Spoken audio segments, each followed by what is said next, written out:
Carlos V, rey de España y emperador del Sacro Imperio Romano Germánico, y Francisco I, rey de Francia, encarnaron a su manera la transición entre el mundo medieval y el renacentista en la Europa del siglo XVI. Parco y piadoso uno, veleidoso y frívolo el otro. Ambos fueron testigos y protagonistas principales de uno de los procesos de cambio más importantes en la historia de la humanidad, pero nunca lograron complementarse y conciliar sus intereses.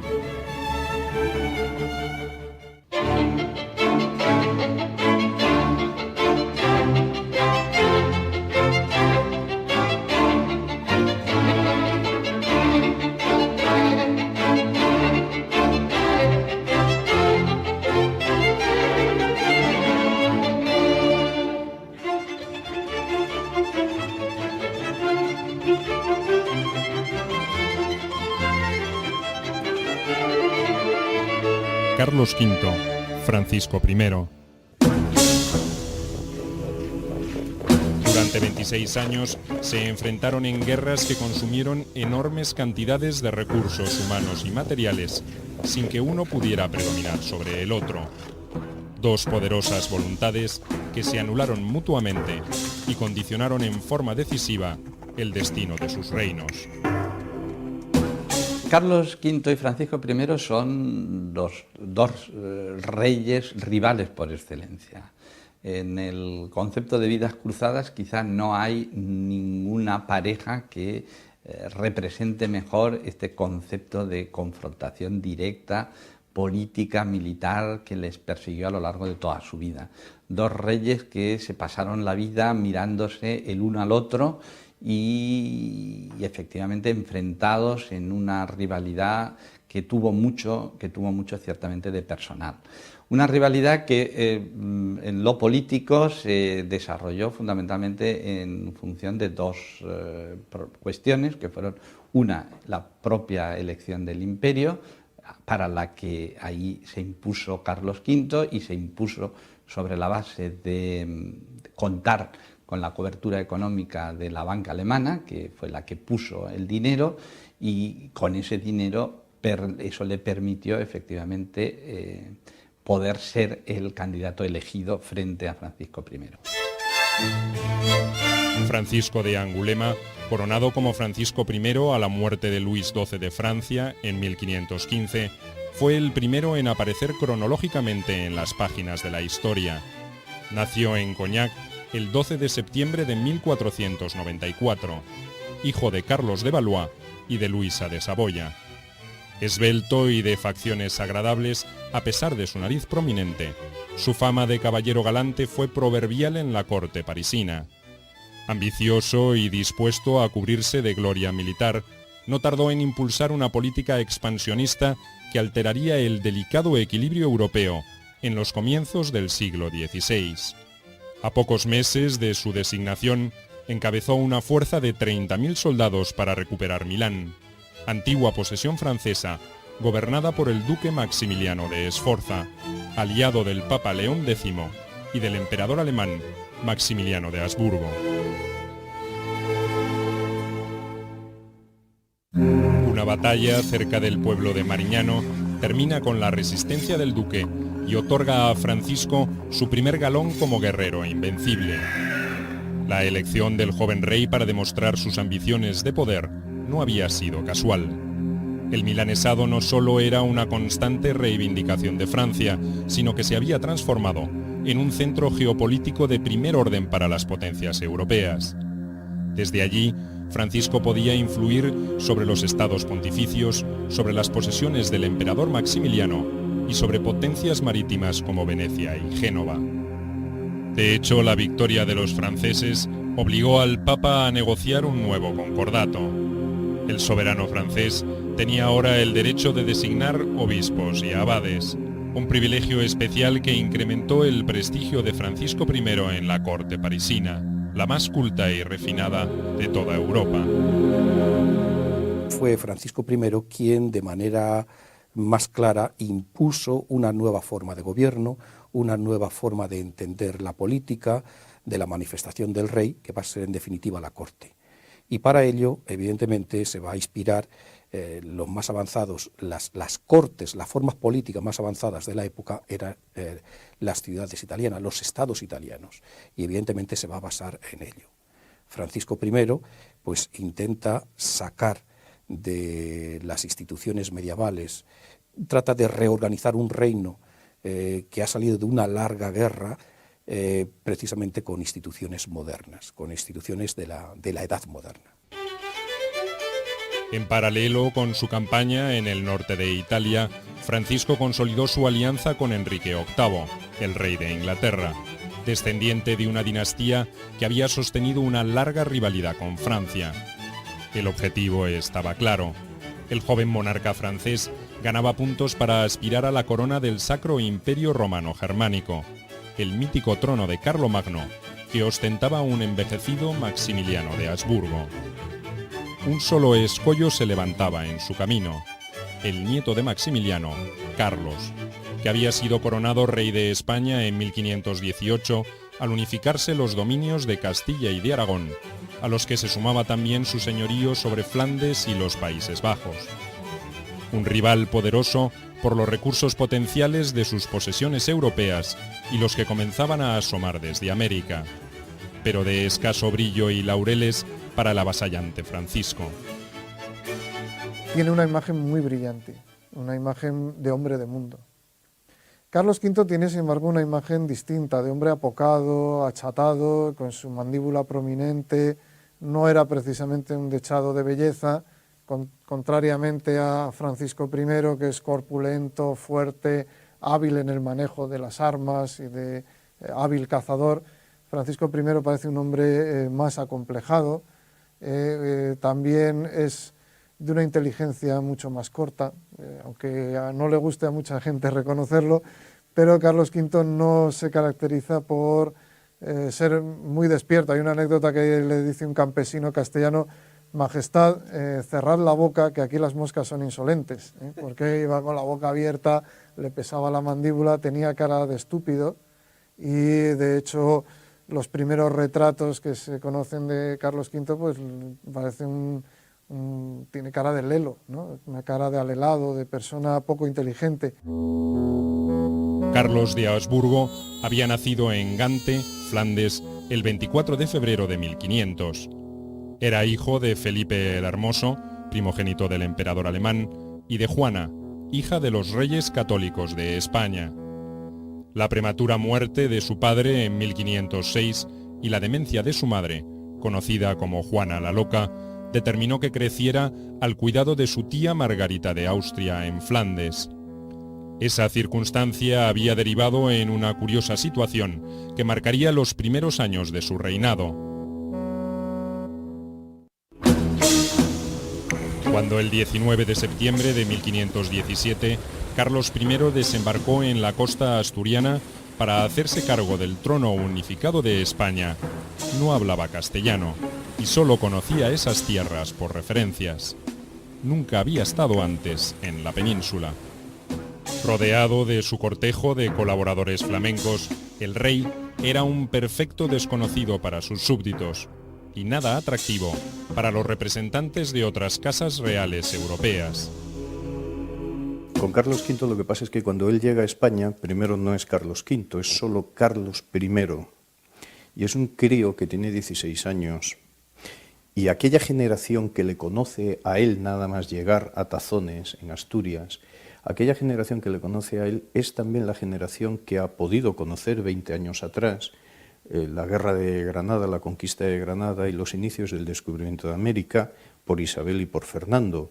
De tal manera que un personaje que tuviera 50 o 60 años, cuando Carlos I, cuando este nuevo rey extranjero llega a la península ibérica, no puede imaginar, vamos, es más, todo lo que tiene, todos los elementos de juicio que tiene para juzgar a aquel recién llegado, es que aquello no tiene ni pies ni cabeza. Carlos era de una complexión robusta, pero algo tosca, y un defecto en su mandíbula inferior le quitaba energía a su semblante. Ese problema dificultaba su dicción, y quizá por esa razón era parco y circunspecto.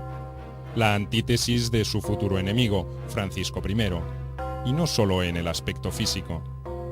Carlos había sido educado en la estricta observancia de sus deberes religiosos y mundanos por Adriano de Utrecht, un sacerdote sencillo, inclinado a la piedad, que contra su voluntad sería elegido papa años después.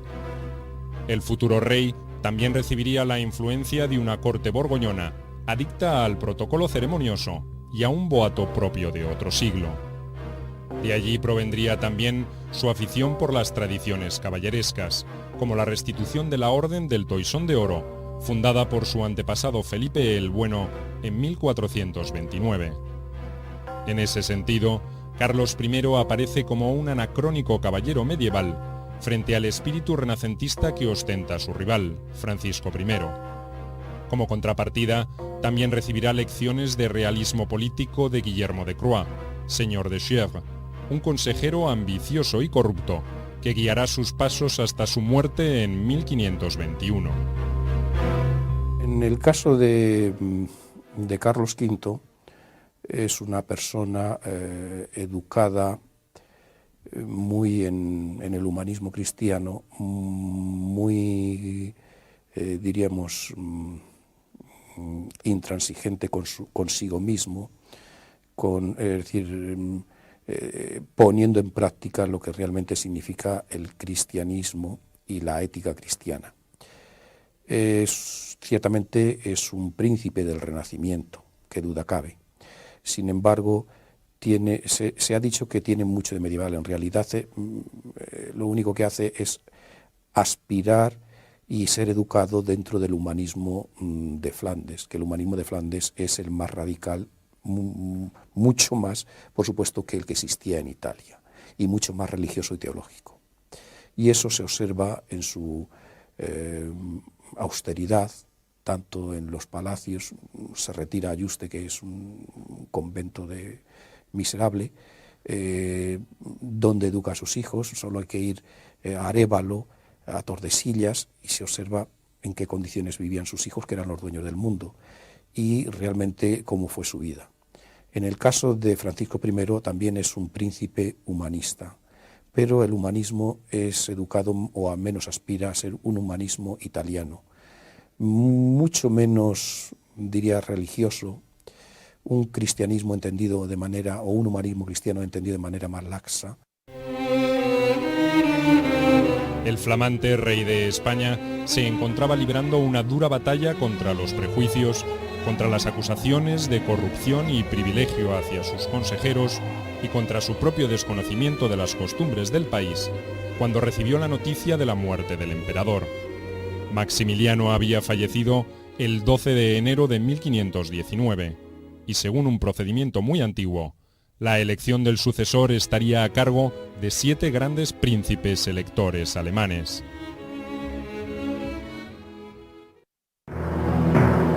El momento internacional era muy delicado. La presión del Imperio Otomano sobre Europa Oriental y Central se había incrementado en forma notable.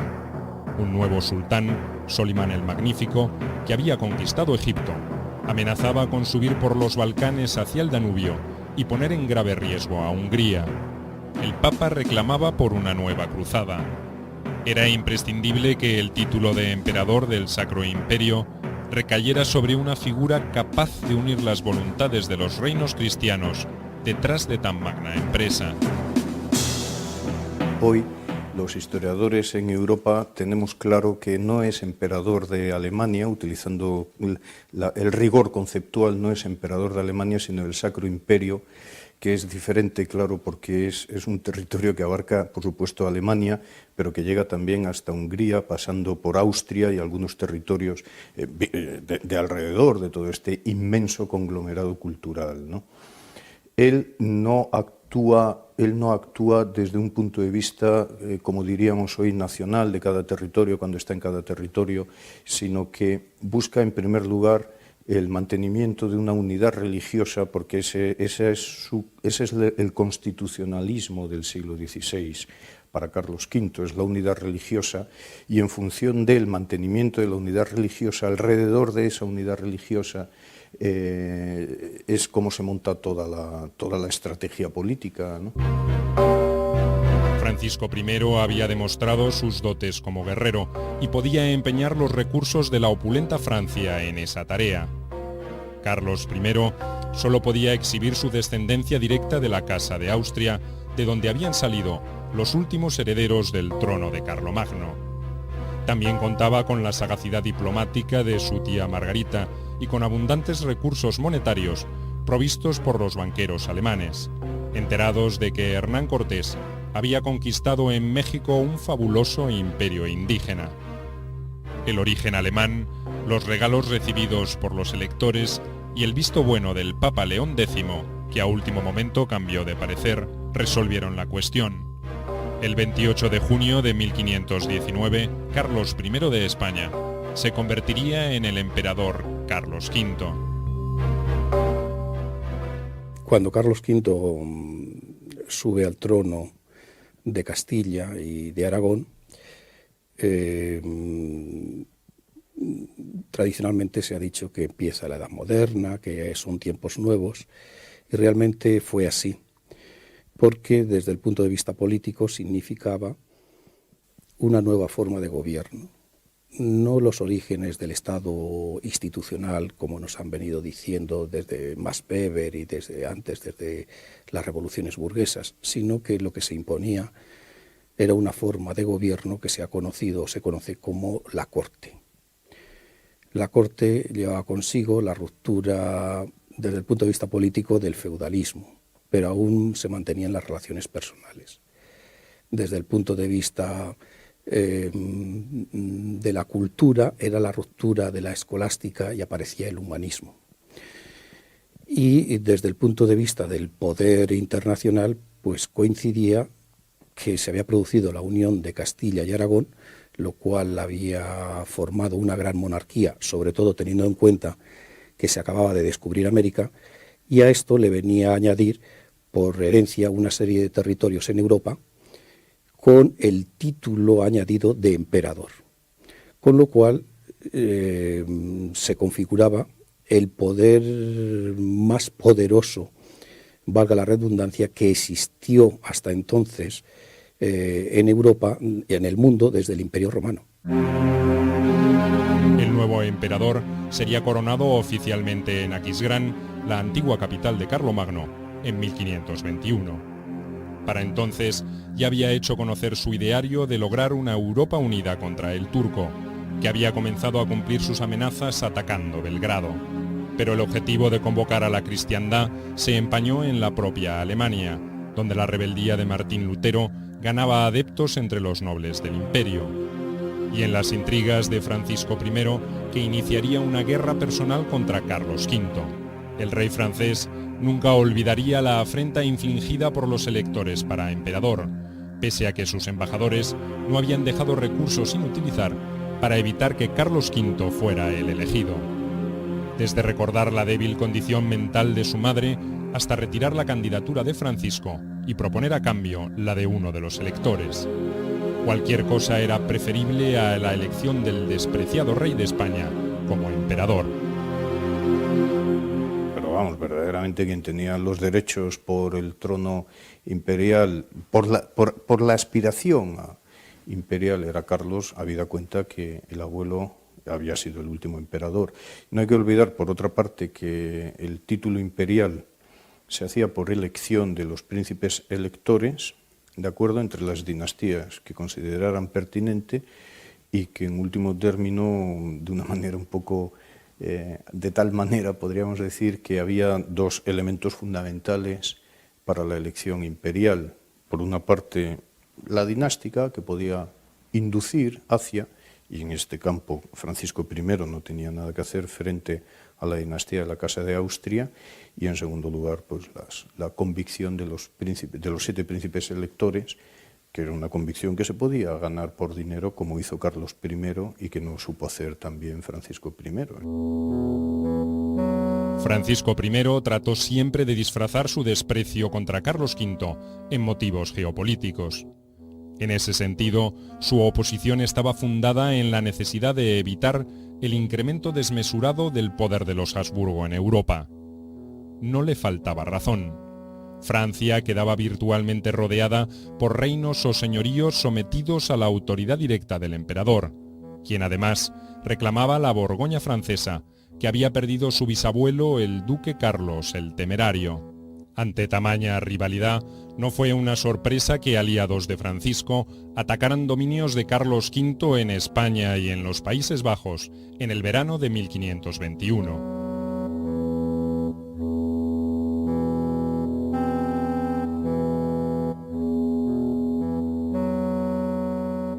Aunque en forma tardía, era evidente que estas incursiones pretendían aprovechar el estado de conmoción interna en España, luego de la rebelión de los comuneros de Castilla. Los recortes en los privilegios de que gozaba la nobleza castellana habían provocado alzamientos contra los delegados dejados por Carlos, mientras él se ceñía a la corona imperial. En realidad, a nivel europeo, en un principio, casi toda Europa se alineó a favor de Carlos V, por una sencilla razón, porque a pesar de tener grandes territorios territorios muy extensos, eran más débiles que el rey de Francia. Y exceptuando el papado, que siempre o casi siempre estuvo a favor de Francia, precisamente porque si el emperador dominaba Italia desde el punto de vista político, pues el Papa no tendría ningún poder. Y debemos tener en cuenta que el papado sí es una entidad, una institución espiritual o con jurisdicción espiritual, pero también era un señor temporal. Y por lo tanto estaba temiendo perder su influencia en Italia y favorecer a Francia. Digo que exceptuando algunos territorios, algunas ciudades italianas, Venecia, Florencia, Siena y el papado, en general el resto de monarquías o principados europeos estaban de acuerdo con Carlos V. Carlos V, en defensa de su nuevo y flamante objetivo de evitar rencillas entre los príncipes cristianos, intentó disuadir a Francisco de adoptar posiciones intransigentes. No lo consiguió, y la guerra se hizo inevitable. El emperador no había podido impedir el conflicto, pero logró firmar una alianza secreta con el escurridizo papa León X. La condena al disidente Lutero fue el precio pagado para que los tercios españoles, acantonados en Nápoles, pudieran atravesar los estados pontificios y atacar a las tropas francesas en Milán. En noviembre de 1521, Francisco I perdía nuevamente el milanesado y la estima del rey inglés Enrique VIII, quien se apresuró a firmar también una alianza con el emperador después de ese traspié. El juego parecía definido cuando se produjo la inesperada muerte del Papa en diciembre de 1521. El rey de Inglaterra abraza una rama herética de las reformas protestantes, pero claro, es que enfrentarse con el emperador pues resulta cuando menos chocante, y por lo tanto aliarse absoluta y permanentemente con Francia pues no deja de ser algo disparatado. Por otra parte, al propio emperador le viene muy bien mantener una alianza con Inglaterra, una alianza sólida y consistente con Inglaterra, en tanto en cuanto cierra aún más el círculo alrededor de Francia. La muerte de León X abrió una sucesión peligrosa para Carlos V. Su embajador recibió la instrucción de impedir por todos los medios que resultara elegido un cardenal que simpatizara con la causa francesa. Pero su representante fue mucho más allá. Logró que Adriano de Utrecht, el antiguo preceptor del emperador, fuera designado sumo pontífice. Era por entonces el regente de Castilla. Cuando llegó la noticia de su elección, se apresuró a viajar a Roma, sin esperar el retorno de Carlos V. No quería dar al mundo la sensación de que el Papa era un subordinado del emperador, y en realidad no lo sería. Adriano VI se declaró neutral ante el conflicto, y recién a fines de 1522 aceptó integrar una alianza antifrancesa junto al emperador, a Venecia y a Inglaterra. Francia volvía a quedar en jaque ante semejante coalición de fuerzas, pero resistió. La ofensiva anglo-flamenca por el norte, cuyo objetivo era París, fracasó, igual que el intento del ejército imperial de penetrar en territorio francés por Navarra. Carlos V se concentró entonces en recuperar Fuenterrabía, que las tropas de Francisco habían tomado cuando comenzaron las hostilidades. Los monarcas españoles justificaban su política en la defensa del cristianismo, o del catolicismo, con la ruptura después del surgimiento de Lutero y la aparición de confesiones con la defensa de la confesión católica. Pero era una confesión católica que estaba de acuerdo con los intereses de Roma. Con los intereses de la monarquía española, y no siempre coincidían con los intereses de Roma. Evidentemente que el dogma de la religión estaban de acuerdo, eso es evidente.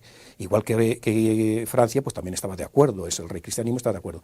Pero las interpretaciones que podían dar lugar, o incluso la puesta en práctica de todas esas teorías que justificaban la defensa del cristianismo, pues no siempre estaban de acuerdo con Roma. La guerra tal vez se habría detenido en aquel momento, pero el 26 de octubre de 1524, Francisco I, al mando de un poderoso ejército, volvió a atacar Milán. Adriano VI había muerto y el nuevo papa, Clemente VII, abandonó presuroso su alianza con Carlos V para sumarse al bando francés. Venecia hizo lo propio. Todo volvía a empezar, aunque con algunas ventajas para el imperio. Soldados imperiales al mando de uno de sus mejores jefes, Antonio de Leiva, resistía en Pavía. Pero las arcas estaban exhaustas después del esfuerzo bélico frustrado, y Carlos V no tenía muchas posibilidades de iniciar una nueva campaña para auxiliar a los sitiados. La situación se tornó desesperada hasta que llegó la solución como un verdadero regalo del cielo, justo en el día que el emperador cumplía 25 años. Los franceses se entretuvieron en Pavía más de la cuenta y dieron tiempo a los generales imperiales a reorganizarse y contraatacar. Contra todo pronóstico, las tropas de Francisco I, tomadas entre dos fuegos, se dispersaron. Francisco I tuvo que rendirse y fue hecho prisionero. Semejante resultado presuponía el fin de la guerra y de las preocupaciones para Carlos V. Ahora no tendría escollos para concretar su objetivo de unir Europa en una cruzada contra los otomanos y contra los disidentes luteranos. Pero antes tenía que cerrar el capítulo francés. Fernando de Austria, su hermano, opinó como otros consejeros que era hora de aniquilar el poderío francés. Carlos V, en cambio, reveló a su aliado inglés, Enrique VIII, que pretendía ser generoso. Francisco I tendría que restituir lo que había usurpado previa negociación entre las partes. El emperador mostró así su perfil caballeresco, del que tendría que arrepentirse 2 años después. De momento, el acongojado era el rey de Francia, que fue recluido en la Torre de los Lujanes, en Madrid. Lo que a mí siempre me ha llamado la atención de Carlos V y de Francisco I ha sido que son dos personajes que ciertamente representan la modernidad, se les sitúan siempre como pioneros de la modernidad, pero que en su enfrentamiento personal, de hecho, adoptan formas propias del mundo medieval, del que sin duda proceden. Y ejemplos de ello pues son la manía, digamos, por decirlo de alguna manera, por los desafíos personales, esta especie de culto caballeresco al honor personal, que le llevó a Francisco I a arrastrar siempre lo que había sido el estigma moral de haber sido apresado en Pavía, de haber sido encerrado durante casi 1 año en la Torre de los Lujanes, en Madrid, y ese estigma moral supuso un resentimiento personal que nunca superó, que siempre estuvo presente y que se proyectó de muy diversas formas, siempre, insisto, en el terreno estrictamente personal, hacia o contra Carlos V. Las negociaciones no fueron fáciles. Francisco I no estaba dispuesto a devolver el ducado de Borgoña, que Carlos V deseaba recuperar. Para el emperador, ese era el precio mínimo que debía pagar por su derrota en Pavía.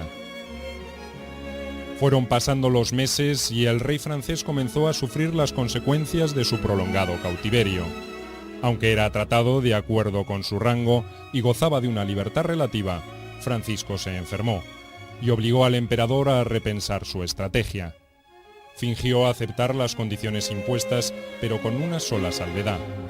Para entregar Borgoña debía volver a Francia y convencer a sus súbditos sobre la necesidad de ceder ese territorio. Para garantizar que cumpliría con lo pactado, ofreció dejar a sus hijos mayores como rehenes y hasta aceptó casarse con Leonor de Austria, la hermana mayor de Carlos V.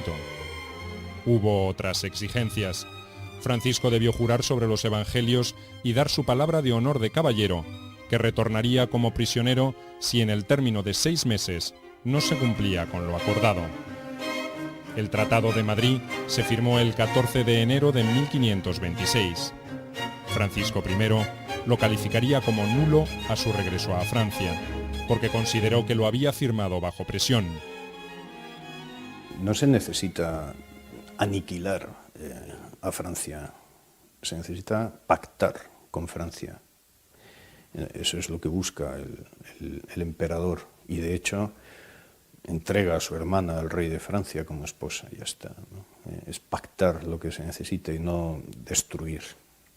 Y es lo que se firmó, si no en este edificio, ahí enfrente, en el Alcázar de Madrid, y que luego se ratifica en Illescas, y que luego, estoy hablando del Tratado de Madrid, que luego Francisco I, naturalmente, en cuanto cruza el Pirineo, lo denuncia y dice, lo firme coaccionado y por lo tanto no tiene ninguna validez el reconocimiento de los pactos internacionales, de los territorios, de las retiradas de Borgoña que tiene que asumir Francia, Milán, etcétera, etcétera, ¿no? Los argumentos de Estado fueron tener más bien confianza en que Francisco I iba a aceptar la preeminencia de Carlos V, que iba a luchar por la unidad de la cristiandad, que se iba a asociar con Carlos en la lucha contra los turcos y que iba a ser un colaborador del emperador en la consecución de la monarquía universal.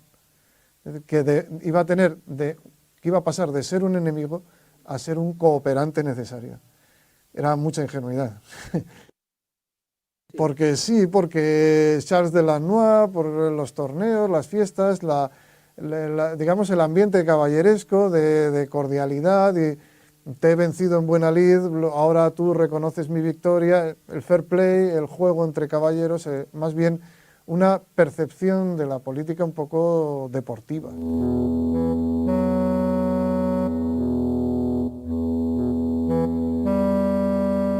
Francisco I retornará a su reino con ansias de revancha. Pese a su situación de extrema debilidad o a propósito de ella, reunirá aliados.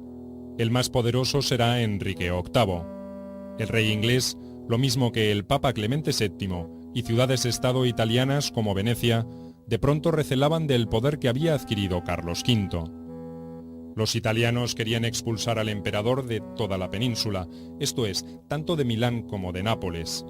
Para garantizarlo, el rey de Francia incorporó a un nuevo e inesperado aliado a ese juego de poder, el odiado sultán Solimán el Magnífico. La Liga Clementina, como se denominaría a la alianza contra Carlos V, contendría por lo tanto una profunda paradoja. El Papa y el Gran Turco, aliados en contra de la que se consideraba la primera espada de la cristiandad.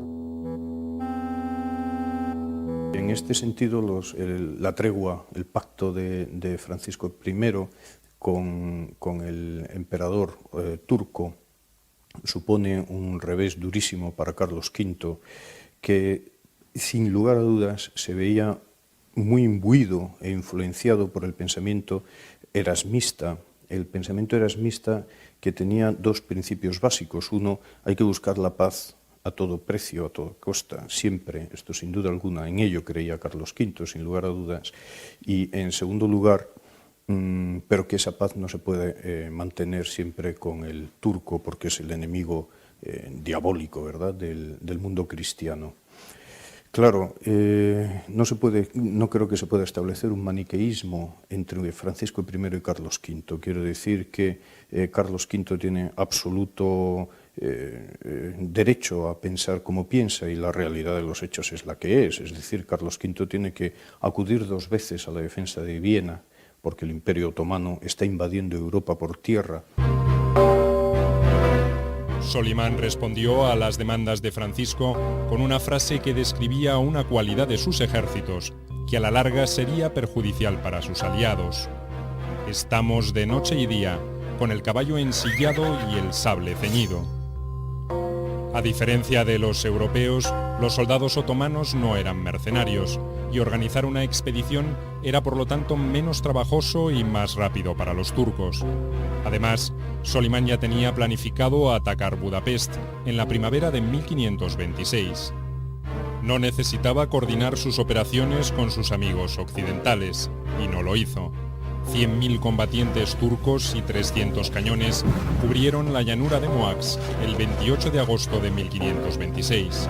Allí los esperaban el rey Luis II de Hungría, cuñado del emperador, y la florinata de la caballería húngara para afrontar una defensa desesperada. No fue un combate, fue una masacre. 20.000 húngaros perdieron la vida, entre ellos el rey. La noticia de la catástrofe facilitó el apoyo económico de los reinos cristianos, sobre todo los alemanes, al emperador. Era imprescindible armar un ejército que impidiera que los otomanos avanzaran sobre Viena, su próximo objetivo, después de la caída de las ciudades hermanas de Buda y Pest. Esa misma noticia paralizó la campaña de Francisco I. Consciente de la enormidad de lo ocurrido, el rey sabía que sería acusado por la sangre cristiana derramada en Moax y resolvió postergar cualquier operación hasta que los ánimos se aquietaran.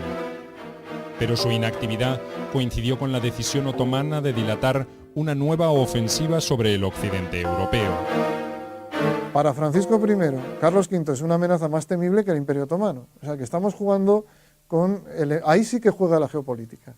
Ahí sí que juega un cruce de caminos en el Mediterráneo donde unos y otros intentan compensarse.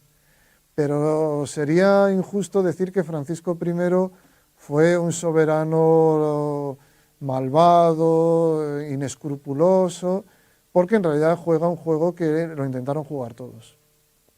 Porque los propios otros príncipes cristianos también intentaron llevar a cabo una alianza con los turcos.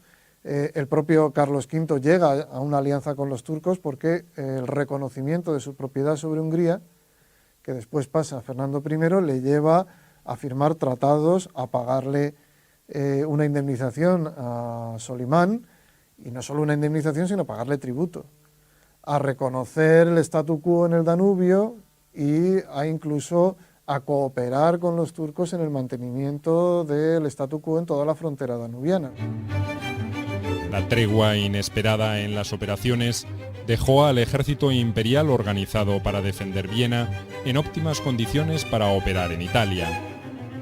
Eso fue lo que hizo su jefe, el duque de Borbón.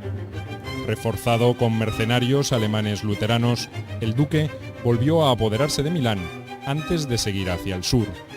La intención era presionar a Clemente VII, cabeza de la Liga Clementina. Las opulentas ciudades italianas eran una tentación excesiva ante un ejército mercenario con atrasos crónicos. El deseo de saqueo crecía a medida que los soldados se aproximaban a Roma, y frente a sus cúpulas estalló la tempestad. El Papa quiso regatear el rescate de 300.000 ducados, exigido por los jefes imperiales para respetar la ciudad, y su actitud provocó el asalto definitivo. Si la situación siempre fue difícil, empeoró al perecer en el asalto el jefe imperial. La muerte del duque de Borbón unió el ansia de venganza a la codicia del botín. Roma quedó a merced de un ejército de desaforados que violaron mujeres, mataron sin piedad, profanaron iglesias y robaron todo objeto de valor. El saqueo de Roma se convirtió en el prototipo del bárbaro pillaje de una ciudad. Clemente VII, despavorido, logró refugiarse en el castillo de Sant'Angelo. Una nueva paradoja acababa de consumarse. un papa aliado con los infieles para atacar al máximo príncipe cristiano, y el emperador de los romanos, el otro nombre con que se le conocía a Carlos, permitiendo que sus soldados saquearan la ciudad eterna. Lo que siguió no fue muy diferente. Carlos V mantuvo prisionero al Papa en su castillo mientras Francisco I enviaba al pontífice recursos militares que no alcanzaron ningún éxito significativo. Al contrario, casi concluyen en un desastre. Naturalmente, la unidad religiosa está determinada por preceptos divinos, interpretados en ocasiones por los seres humanos. Cuando el Papa comete errores en esa interpretación como ser humano, más que como delegado de Dios, como vicario de Dios en la tierra, lo que hace el emperador es, aun sin quererlo él personalmente, es que al Papa hay que ponerlo en su sitio de nuevo. Y entonces tiene lugar, por ejemplo, el espantoso saco de Roma, insisto, contra la voluntad, o ante el desconocimiento del hecho por Carlos V, que se le desmadran las tropas, el saco de Roma en 1527, que a su vez luego es, contestado o pacificado aquel saco con la coronación imperial por el propio Clemente VII a Carlos V en Bolonia en 1530. El fracaso de las opciones militares enviadas por el rey de Francia desembocó en un inevitable proceso de paz. Nuevamente fue Margarita de Austria, la tía del emperador, la encargada de las gestiones más delicadas. Enfrente tenía nada menos que a Luisa de Saboya, la madre del rey de Francia. En el verano de 1529 se firmó la Paz de las Damas, como se conoció el tratado. Las concesiones francesas serían mínimas, salvo las pecuniarias para pagar el rescate de los príncipes herederos, dejados por Francisco I en garantía de su promesa incumplida. Carlos V, en cambio, renunciaba a su demanda sobre el ducado de Borgoña, que el rey de Francia se había comprometido a devolver. El acuerdo de 1529 fue apenas un nuevo paréntesis en una rivalidad que nunca cesó. Francisco I siguió siempre siendo el aliado sempiterno de los enemigos del emperador. Su aversión a Carlos V lo llevó a tejer nuevas alianzas con el Imperio Otomano, con un Enrique VIII definitivamente enemistado con Roma y hasta con los príncipes luteranos de Alemania. La intriga diplomática, la agresión en las fronteras del imperio, volvieron a desatar las iras de la guerra en 1536. Esta vez fue Carlos V quien cuidadosamente preparó una invasión generalizada a Francia para terminar con su enemigo. Antes de poner en marcha sus ejércitos, viajó a Roma para intentar ganar la adhesión del Papa Paulo III, una misión imposible. El sumo pontífice se aferró a su neutralidad. El emperador, ofuscado, lanzaría frente a los alelados cardenales un caballeresco desafío a Francisco I. Le ofreció enfrentarse mano a mano, al estilo medieval, para resolver sus diferencias. Por supuesto, esa invitación no fue aceptada y el conflicto tuvo que dirimirse de otra manera. Los ejércitos imperiales se desplegaron en el sur de Francia, asolando sus costas mediterráneas y sus puertos alpinos. Pero ni lograron un éxito destacable, ni terminaron con la rivalidad. Realmente los dos, Francisco I y Carlos V, si se parecen en algo, es más bien en el fracaso de sus objetivos políticos, o la sensación de fracaso. Francisco I dejará un país, Francia, al borde de la guerra civil religiosa. Carlos V deja una cristiandad desunida. Él llegó a una cristiandad, estaba predicando Lutero, es cierto, pero tendrá que dividir su herencia, cuando para un soberano de esa época repartir la herencia ya es un trago amargo, entre su hijo Felipe y su hermano Fernando, y se separará la casa de Habsburgo, que había estado unida en dos casas. Eso para él es un fracaso. Para él es un fracaso no haber resuelto la cuestión religiosa. Se empeñó en mover a los papas hacia el Concilio de Trento, en liquidar el problema de la Reforma, y fracasa. Deja una cristiandad dividida. Francisco I deja una Francia calentándose ya para la guerra civil religiosa. Carlos V deja una Europa calentándose para una guerra mundial. En 1547 muere Francisco I.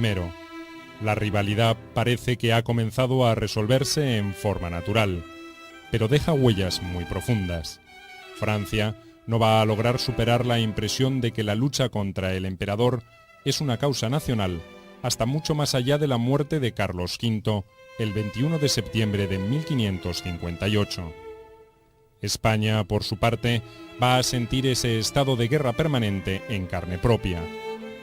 Los Habsburgo consumirán en ese enfrentamiento ingentes recursos preciosos de América que solo servirán para acelerar su decadencia.